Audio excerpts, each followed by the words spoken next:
अपने वतन की शान बढ़ाता था तात्या,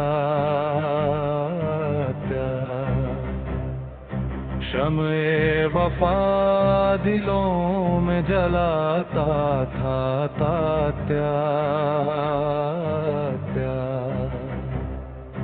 अंग्रेज हो खुलूस के मारे नहीं हो तुम दुश्मने वतन हो हमारे नहीं हो तुम।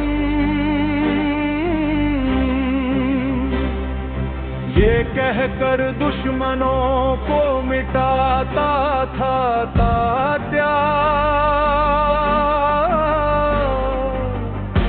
जब हाथ में उठाता था तलवार तात्या।